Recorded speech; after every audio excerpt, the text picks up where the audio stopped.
see.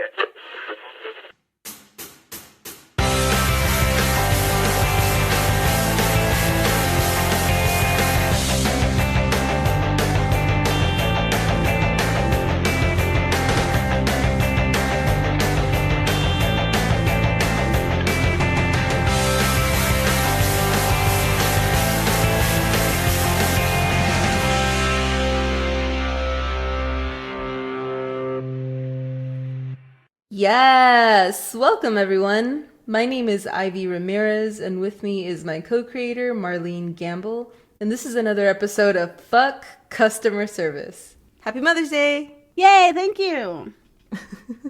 It was ridiculous. Having family over, I mean, I love it. I really do love it. It's just, I think because we made the move, and then I was alone a long time, like I started to get anxiety because people were in my house. Mm-hmm. But I kept it in check. It was good. It was good. Did you have food catered, or you had a cook, or what happened? Oh, no, honey. I am the cook. On Mother's Day, see, okay, listen. It is, okay, stressful. Let's talk stress here. Okay. I think Mother's Day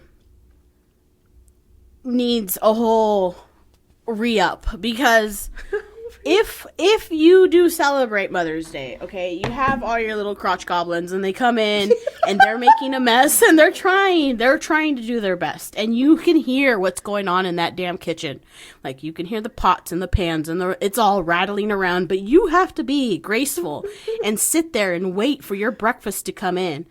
Yeah. And then, like, you get it, and it's just like a piece of toast, maybe some fruit, and some jam.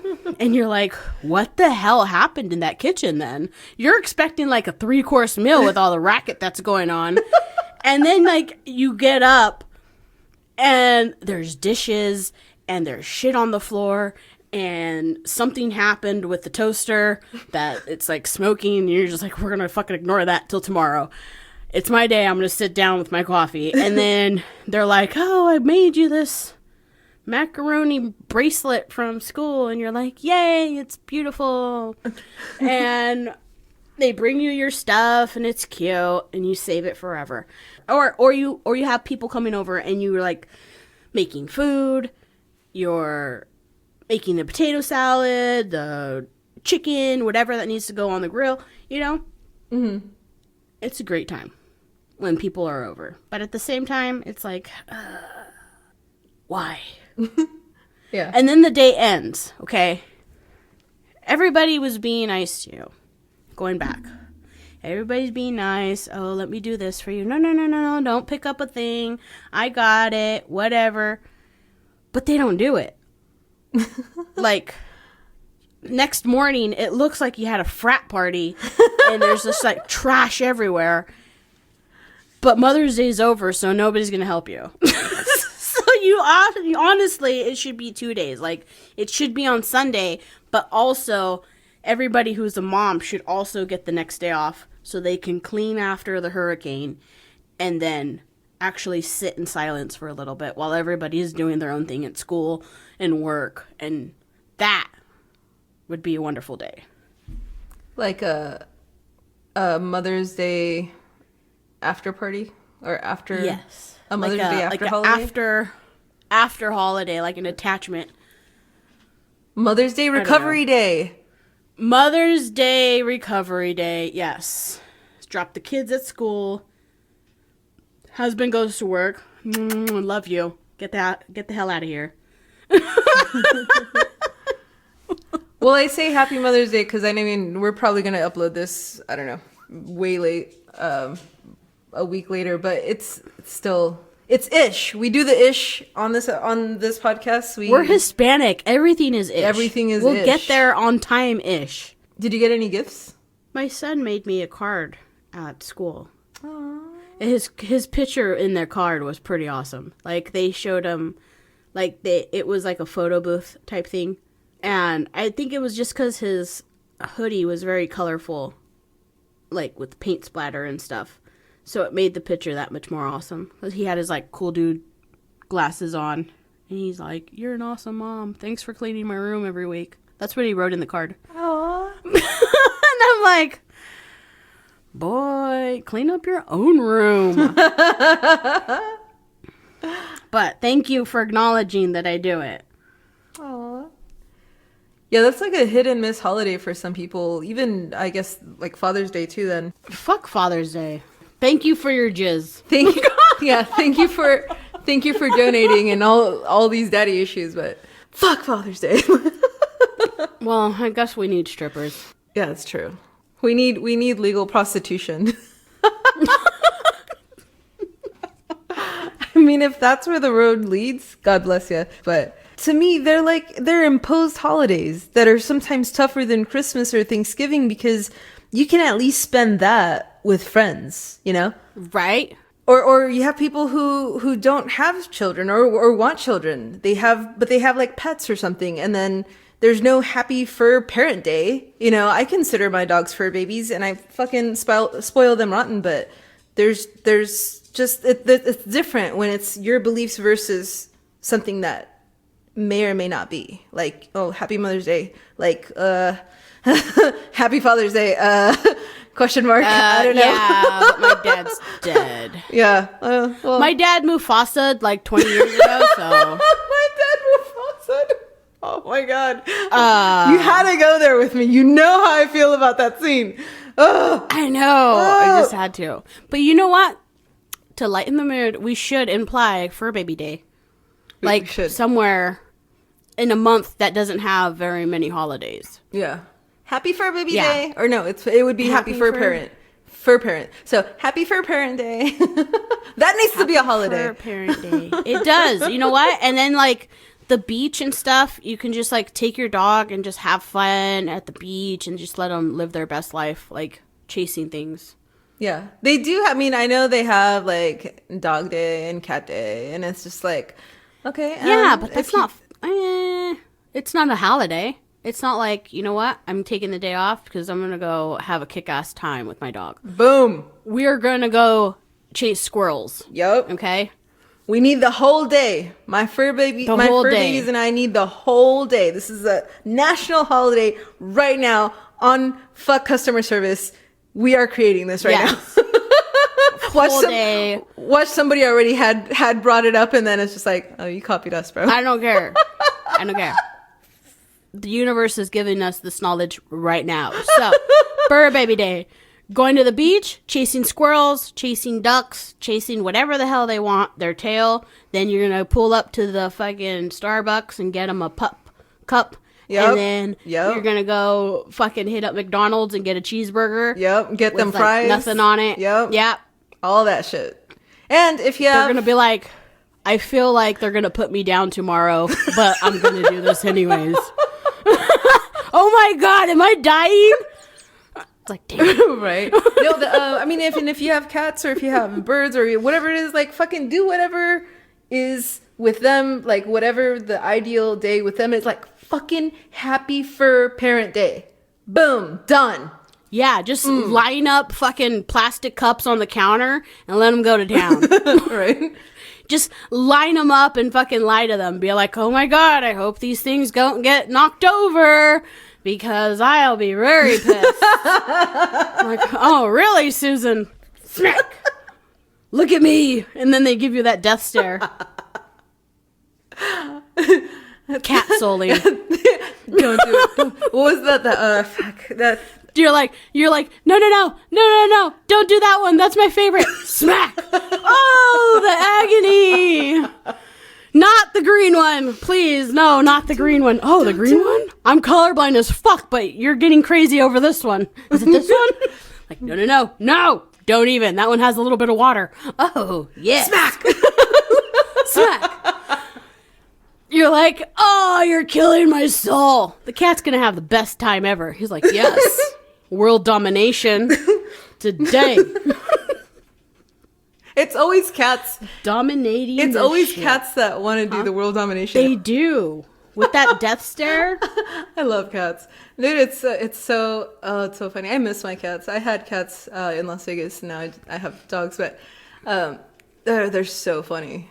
So funny. Kind of like I was saying about how not everybody has parents or like has a good relationship with their parents or so on. You have two different types of parents. Typically you'll have the parents that are more traditional, that are like, oh, you know, let you go to school, get a job, like do these things, and then we're going to repeat this cycle of life for generations.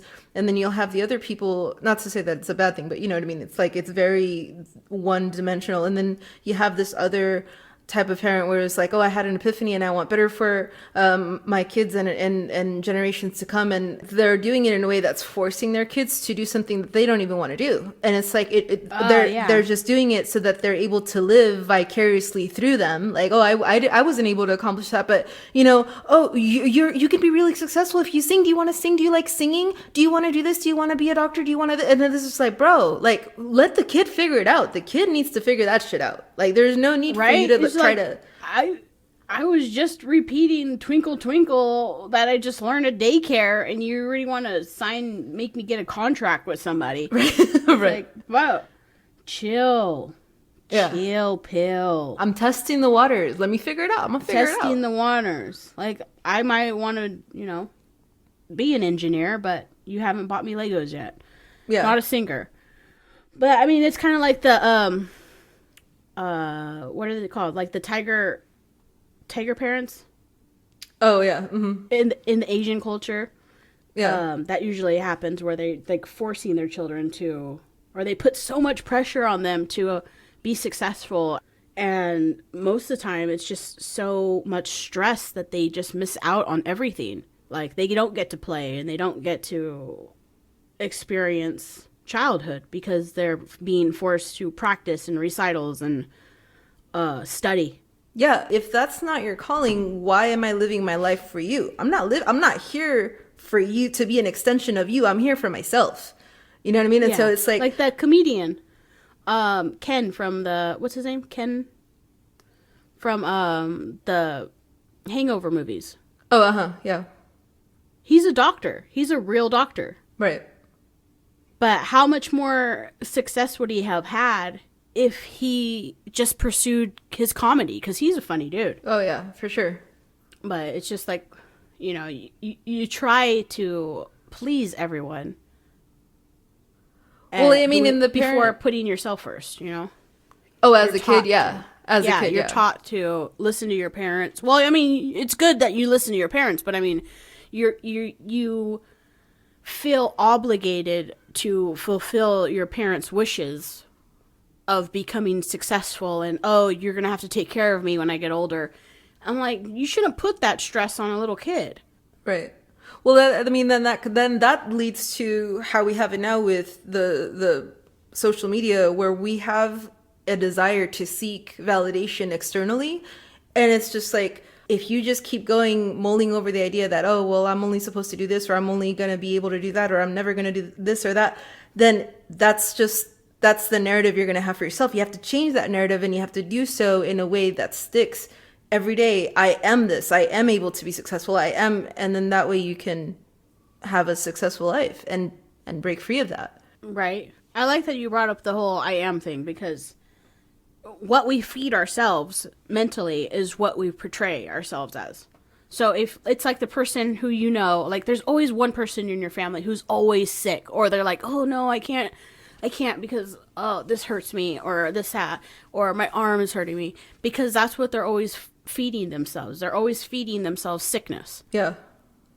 It's like, I'm sick, I'm hurt, I'm this, I'm that, I'm depression. It's like, no, you are not depression. Yeah. You feel depression, but you are not the actual thing. So when you say you're the actual thing, your body puts that in your mind, and it's like, okay, I need to feel this way because that's what I am. Right. You empower the emotion or the thing. Yeah. Words are energy. So you have to change the energy that you're feeding yourself. Exactly. Because, I mean, you do that with other people. Like, you encourage them. Like, oh, no, you're good. You're doing great. Keep up the good work. But then you get talking to yourself in your own head narrative, and you're like, dude, you're so stupid. Like, you fucking suck. Like, you always get this wrong. And it's like, bro, you should be hyping yourself up the same way that you hype everybody else around you. Yeah. Yeah, like whenever we go to be cheerleaders for other people, we fail to be cheerleaders to ourselves, and that's the disconnect that a lot of people struggle with, because they see all everybody else being happy and everybody else having these wonderful experiences in life, and it's just like, oh, I want that, but I mean, I guess I'm just here to spectate. I'm just gonna spectate my way through life, and it's like, no, bro, like you be that for yourself. Parents do have to respect the kid and allow them to form their own life choices, but also the kid has to not develop that it's called condition of need, so, or sorry, conditions of worth. So there's this thing that I learned in abnormal psychology where it's like some children are repeatedly made to feel they're not worthy of positive regard, and as a result they acquire these conditions of worth. Dude, that's like that whole fucking Disney movie, the Encanto. That's what it was all about. Like, the girl that was all strong, like, she lost her power, and she felt like she was less than because her grandma was gonna look at her different. Yeah. So, but then she felt guilt because she was, you know, helping herself and not everybody else. Right. Exactly. There's always some sort of feeling of guilt attached to us trying to do things for ourselves, because it's like, oh, well, if I'm doing things for myself, then I'm just being egotistic. And it's like, no. I think when you tend to serve, or you grow up serving people or overly helping because you need that Well, it's a condition of worth. Like you have to do certain things in order to feel to that get that acknowledgement. Exactly. Like, for them to say, "Oh yeah, thank you so much. You know, you're without you, I don't know where I'd be." You know. Yeah. You get that, and again, not that there's anything wrong with it. It's just no. But I mean, you get to that point where when that's gone, or at the end of the day, you don't have that for yourself usually. Right. And it's just like, well, then who's helping me? Like, you turn around and you're like, I need help. Like, I feel depressed. Like, who's helping me get out of this mess? Right. And there's usually 9 times out of 10, there's nobody. Like, nobody fucking cares. Yep. Yeah, and you're just sitting there at your 9 to 5, like, having an attitude with someone because you like hate how your life is going and how your childhood was and how this, and it's just like you have a Karen on the phone, and or you're the Karen or whoever, like, you know what I mean, and it becomes like this thing where you're just like, fuck, like I'm just a Karen. You embody Karen. That's where you embody Karen. You become this thing where it's just like, oh, fuck everybody else and their happiness. Like, I'm just this way. Like, no, the fuck, like. We almost need to find a Karen and be like, how can I help you today? How can I help you, Karen? We're just, you know what? Let's talk. You know what? Yeah, let's just help. What's going on? Like, you need something. You have something you need to talk about. Like, what is it? Let's talk about why you're really mad. You're not mad at the fact that somebody cut your order wrong. Or they got your order wrong, or they didn't give you enough fries. You ordered a large, but we all know they don't fill up that fucking cup. We know. Right. We know. They sprinkle some on the bottom to placate you, but it's not. It's not. Inside the bag, there's some on the bottom, but it's not. It's not full. Yeah. It's not full. We all know that. Yeah. No. It kind of reminded me of that movie, Sister Act 2. Where she's trying to get that Lauryn Hill back into her class, and like her mom doesn't want her to sing or whatever. Oh yeah. And then she's like, "Hey, you know, like," she gave her a book. I forgot what the book was called, but she says basically he tells the person, if you're a singer, if the first thing you wake up thinking about is singing, then you're a singer. If you wake up thinking about writing, then you're a writer. That's what you need to pursue, because that's what's going to make you the happiest. Yeah, I forgot about that movie. That's true. That exactly. And that even comes back to the company we keep. Like I was saying, the people you choose to emulate are also going to influence your character, influence who you become. You aligning yourself to the life that you want is not going to include everybody that you grew up with or that you worked with or whatever. And Right. so when you start removing certain people from your life, it's not that anybody should take it personal. It's just that it's vibrational. I mean, and of course you're gonna have people that are like, oh, but being good is boring, and I'm just gonna go and rebel and be like this super cool, awesome person that is just raging against the machine, so to speak. We're not saying to be good is to just follow the system. We're saying do what makes you happy within reason. Of course, like, I'm not saying go rip people's heads off and that's what your calling is now, to be a serial killer, right? But I'm saying, like, Right. you have there's general concepts of bad and good, and there's general concepts of a good girl versus a bad girl, or a bad boy versus good, like all of that. Like, there's these concepts that we have, and you can be both within reason. You can have like a wild nature, but you're still like, respectful. You're able like to you pick and choose. Yeah, like you're able to not cause harm to other people, but you listen to Metallica. You do all these things. Like, you